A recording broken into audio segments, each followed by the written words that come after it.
Rémi, bonjour à tous. Le changement climatique est présenté comme un défi majeur pour notre planète et les scientifiques envisagent toutes sortes de solutions pour y remédier.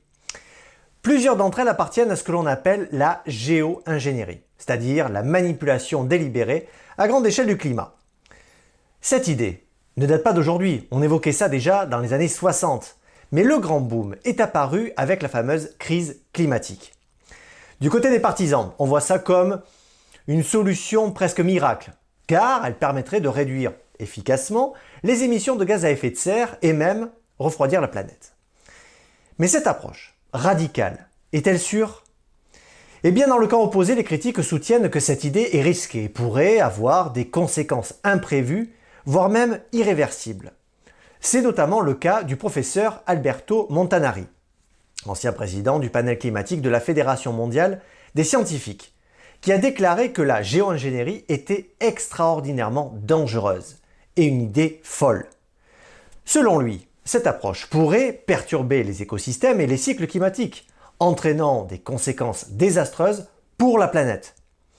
Mais pour mieux comprendre de quoi il est question, je vous propose de faire un tour rapide des principales techniques envisagées.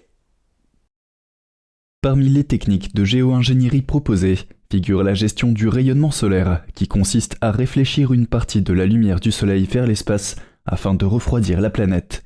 Pour y parvenir, plusieurs solutions sont envisagées. Injecter des aérosols dans l'atmosphère afin d'augmenter la fraction réfléchie de la lumière solaire, ou de réduire le rayonnement entrant depuis l'espace à l'aide d'écrans solaires ou de poussière. Mais ces techniques pourraient engendrer une cascade de conséquences imprévisibles sur les écosystèmes et les cycles climatiques, à commencer par la perturbation des précipitations ou la réduction de la photosynthèse par exemple. De plus, un groupe de scientifiques du MIT a rapporté en 2020 que la géo-ingénierie solaire modifierait considérablement les trajectoires des tempêtes extratropicales, ajoutant que leurs résultats montrent que la géo-ingénierie solaire ne se contentera pas d'inverser le changement climatique.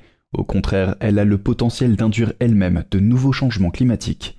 Aussi, une autre technique de géo-ingénierie proposée est la fertilisation des océans, qui consiste à ajouter des nutriments aux océans pour stimuler la croissance du phytoplancton, qui en retour devrait absorber le dioxyde de carbone.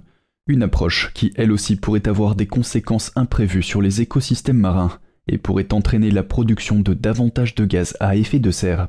Ainsi, de nombreux scientifiques craignent que la géo-ingénierie climatique ne soit présentée à tort comme une solution miracle au changement climatique, conduisant à des essais à grande échelle sans tenir compte des risques et des incertitudes.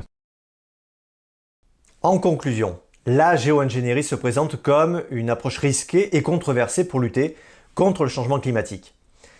Même si cela pourrait représenter des avantages notables, les risques associés à ces techniques sont importants et doivent être pris en compte. Et oui, car la chose à savoir est que les effets de cette géo-ingénierie pourraient être difficilement réversibles. Du coup, les conséquences pourraient durer des décennies, voire même des siècles.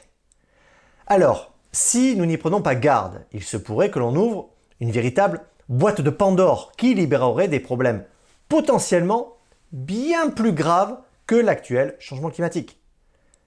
Dans le cas présent, la poursuite d'une solution technologique aux problèmes climatiques, basée sur la géo-ingénierie, ressemble à une sorte de fuite en avant, qui n'est d'ailleurs pas sans rappeler le mythe d'Icare.